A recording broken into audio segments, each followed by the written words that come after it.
అర్జునుడు కృష్ణుడితో అడుగుతున్నాడు, ఎందుకు ఒక వ్యక్తి వెనక నుంచి ఏదో శక్తి తోస్తున్నట్టు అధర్మం హింసకు పాల్పడతాడు?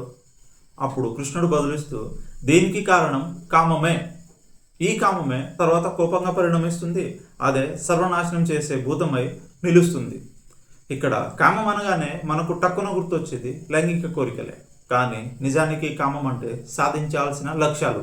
అవి ఇష్టంతో మిగిలిపోయినవి కొన్ని. అవే కట్టాల్సిన ఇల్లు, తీర్చాల్సిన అప్పు, కొనాల్సిన కారు, చేయాల్సిన పెళ్ళి లాంటివి. ఇంకా ఇష్టం లేకుండా ద్వేషం, అది సమాజంలో జరుగుతున్న అరాచకాలు కావచ్చు, నచ్చని వ్యక్తులతో బలవంతంగా కలిసి ప్రయాణం చేయడం కావచ్చు, సంపాదనకు నచ్చని పని లాంటివి, ఇష్టం లేనివి ఏమైనా కావచ్చు.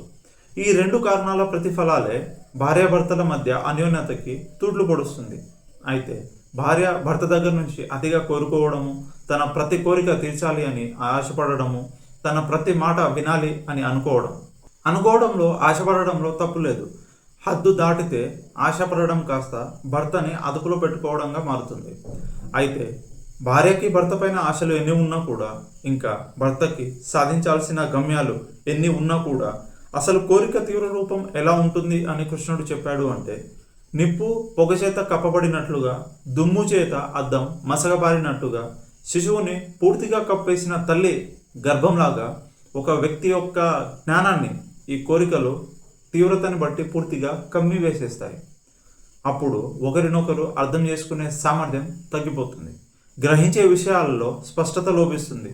అంటే చీకట్లో తాడును చూసి పాము అని భయపడే గుణం పెరుగుతుంది. ఇంకా సింపుల్గా చెప్పాలి అంటే మిస్అండర్స్టాండింగ్స్ పెరిగిపోతాయి అని అర్థం. అద్దంపై దుమ్ము దులిపేసినట్టుగా, నిప్పుపై పొగ ఊదేసినట్టుగా ఇద్దరి మధ్య అండర్స్టాండింగ్ పెరగాలంటే మార్గం ఒకటే. కోరికలను కనీస అవసరాలకు కుదించేసేయాలి. కోరికల సంగతి సరే, మరి ద్వేషం ఎలా తగ్గుతుంది అంటే సమాధానం ఒక్కటే: ప్రేమ, నమ్మకం, ధైర్యం. అయితే ప్రతి మనిషిలో దేవుడు, రాక్షసుడు ఇద్దరు ఉంటారు. అవే అప్పటిదాకా మనసులో ఉన్న పాజిటివ్ అండ్ నెగిటివ్ థాట్స్ రూపంలో. మన మనసు ఎంత ప్రశాంతంగా ఉంటే అంత దైవత్వం మనలో నిద్రలేస్తుంది. అదే ఎంత దుఃఖాన్ని అనుభవిస్తే అంత రాక్షసత్వం నిద్రలేస్తుంది. అంటే మీరు కట్టుకున్న వారి మనసు ప్రశాంతత మీకు కారణం అయితే ప్రపంచంలో ఉన్న మంచి మొత్తం వారి ముందు వచ్చేస్తుంది. అలానే వారి మనసు దుఃఖపడడానికి కారణం మీరు అయితే అప్పటిదాకా ప్రపంచం నుంచి తను గ్రహించిన చెడు మొత్తం కళ్ళ ముందుకు వచ్చేస్తుంది. అయితే మీరు కట్టుకున్న వారికి ఎప్పుడు నమ్మకం, ప్రేమ, గౌరవం అనే నైవేద్యాన్ని ఇచ్చి దేవుణ్ణి చేసి సుఖపడతారా, లేదా అనుమానం, ద్వేషం, అవమానాలతో రాక్షసుణ్ణి చేసి దుఃఖపడతారా అనేది మీపై ఆధారపడుతుంది. పెరిగిన గోరు కొంతే, కానీ కొరికిన వేలు ఇంత అన్నట్టు ఇరు కుటుంబాల అనవసరపు ఇన్వాల్వ్మెంట్ వల్ల ఇద్దరి మధ్యలో ద్వేషం పెరగడానికి అవకాశం ఎక్కువ ఏర్పడుతుంది. అప్పటిదాకా చేతిలో ఉన్న మురికిని నీటితో కాకుండా నూనెతో కడగడం అయిపోతుంది. ఇందులో మురికిపోవడం పక్కన పెడితే కొత్త జిడ్డు అంటుకుంటుంది. ఈ జిడ్డు చేతికి మాత్రమే అయితే పర్వాలేదు, కానీ మనసుకు అంటుకుంటే అది శుభ్రం చేసే బాధ్యత భార్య తల్లిదండ్రుల ప్రమేయం వల్ల భర్తకి అంటుకుంటే దాన్ని తుడ్చాల్సిన బాధ్యత భార్య పైన ఉంటుంది. అలానే భర్త విషయంలో కూడా అంతే. ఎందుకంటే మీ ఇంటి పెరటిలో ఆవుదూడకి కావాల్సిన ప్రేమ తల్లి దగ్గర నుంచి దొరికే పాలు అయితే, ఆ ప్రేమని మనం దూడకి అందించాలని ఆ ఆవు పొదుగులో చేయి పెడితే మూతి పగిలేలా తంతుంది. అదే దూడ నోరు పొదుగుకి తగలగానే సహజంగానే పాలు ఊరుతుంది. అలానే భార్యాభర్తల మధ్య ప్రేమ, అభిమానానికి లోటు ఉంటే ఆ ప్రేమని మీ త్యాగంతో మాత్రమే తీసుకోగలరు.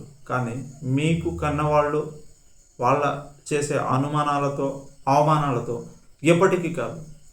అది ఇంకా రాక్షసుణ్ణి నిద్రలేపే ప్రయత్నం అయ్యే అవకాశం ఎక్కువ ఉంటుంది. ప్రేమని సాధించే మార్గం త్యాగం ఒక్కటే. ఉన్న ప్రేమని వ్యక్తపరిచే సాధనం మాట్లాడే మాటల్లో ఉన్న ధైర్యం ఒక్కటే. ఉన్న ప్రపంచం మొత్తం నువ్వే, నీకంటే నాకు ఏది ఎక్కువ కాదు, నువ్వు తప్ప నాకు ఏది శాశ్వతం కాదు అన్న ప్రేమని, అది మంచి పరిస్థితుల్లో అయినా చెడు పరిస్థితుల్లో అయినా మీరు ఎప్పుడూ అందిస్తూ ఉంటే, మీరు కట్టుకున్న వారిలో దేవుడు ఎప్పుడు నిద్రలేస్తూనే ఉంటాడు. మీకు వరాలు కురిపిస్తూనే ఉంటాడు. అలా కాదు అని అక్రమంగా వేరే అక్రమదారులు చూసుకున్న భర్త కావచ్చు, భర్తని వదిలేసి పుట్టింటికి వెళ్ళే భార్య కావచ్చు, మీరు ఎంత అశ్రద్ధ చేస్తే అంత రాక్షసులు వారిలో మేలుకుంటారు.